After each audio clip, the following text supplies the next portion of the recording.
few years ago, I published my very first game called The Shooting Cube. It was a decent game for my very first one I created, though it lacked some polish and some level and enemy variety.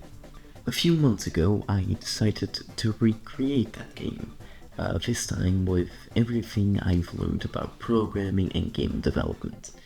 I decided to remake the entire thing from mechanics, enemies, and levels, making it pretty much a completely different game.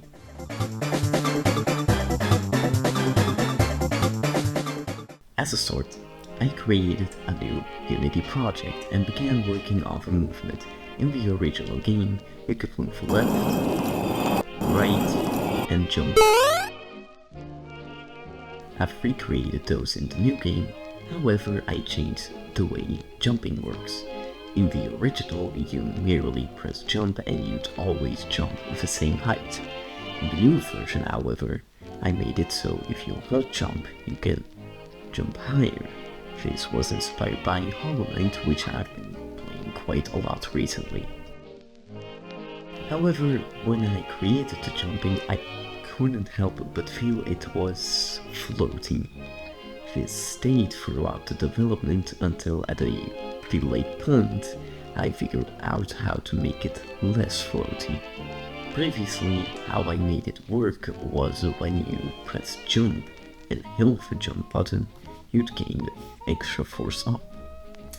Now, what I did to make it less floaty was if you hold the jump button, you'd still gain an extra force upwards, but letting go immediately makes you fall.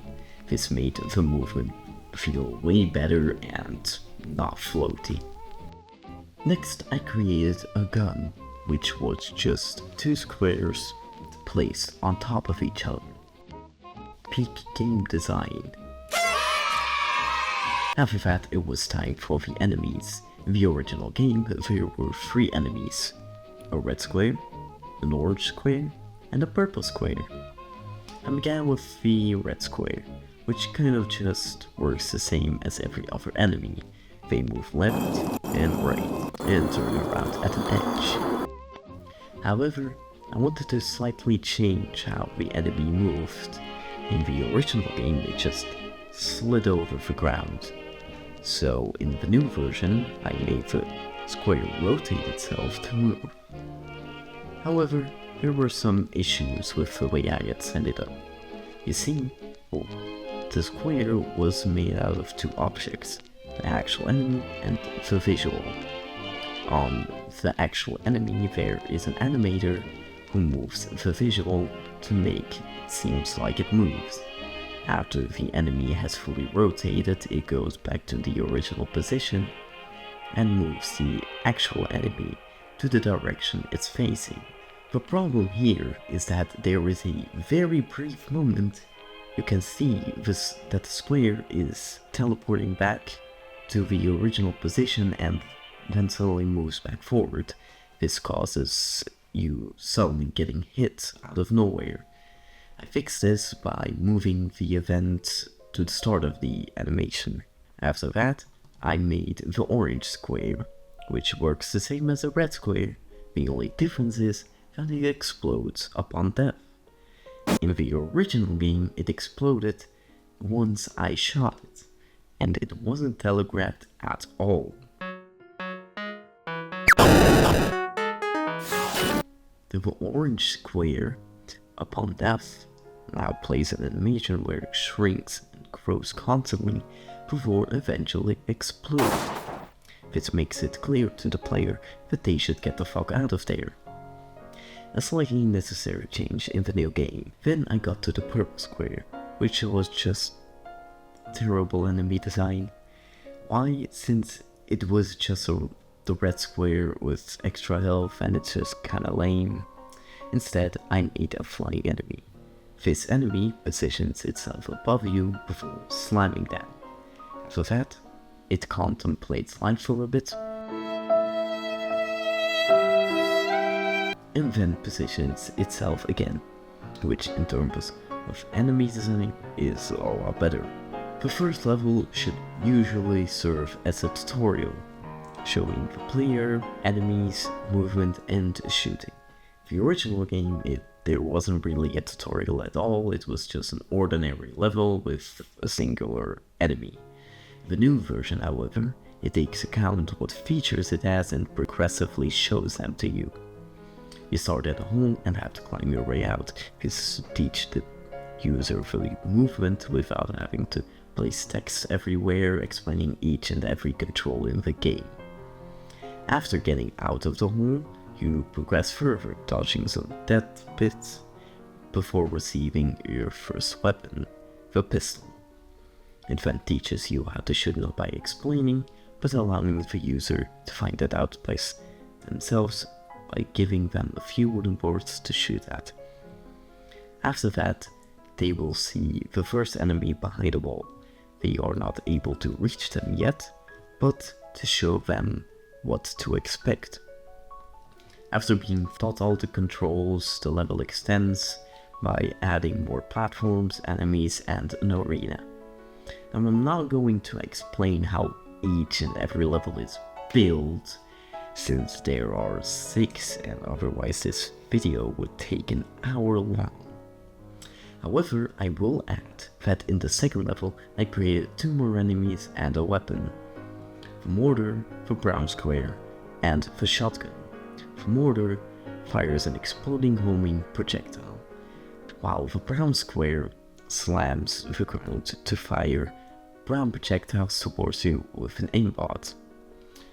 The shotgun fires 6 projectiles, and those 6 projectiles has more damage than the pistol, that is if all the bullets hit the enemy.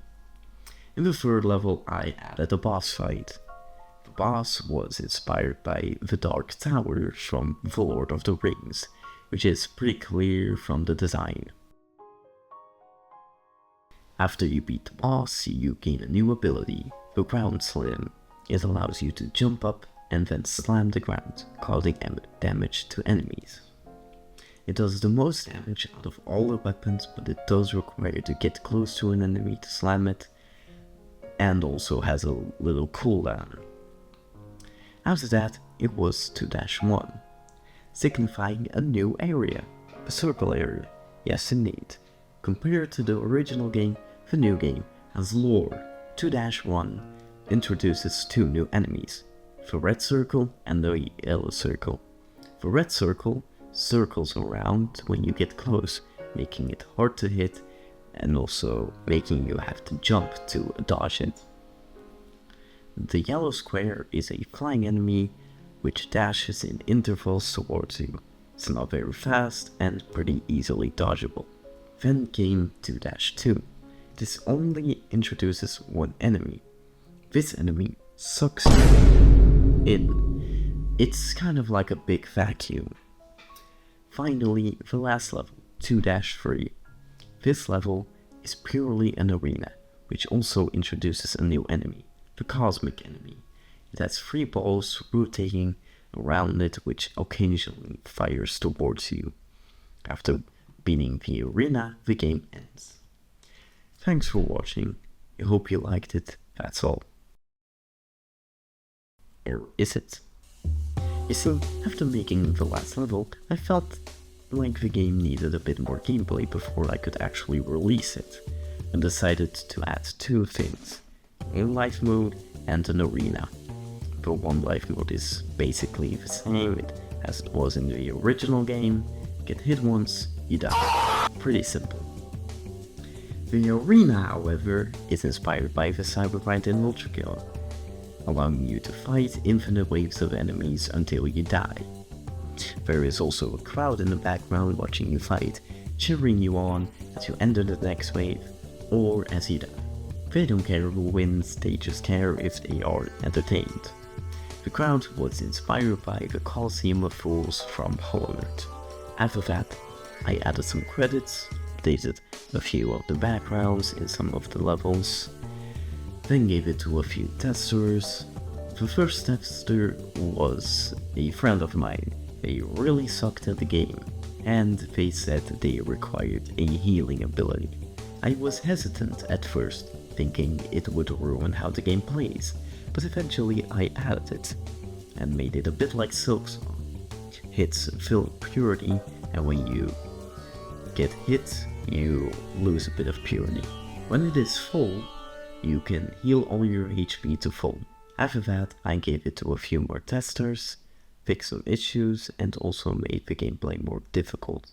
And it was done. Thank you for watching the video. I enjoyed both making it and making the game itself. You can find the game in the description. Keep in mind that this game is only a demo as of right now. I'm also not really planning to complete the game. However, if the game gets popular, I will consider finishing it. In the meantime, enjoy the game.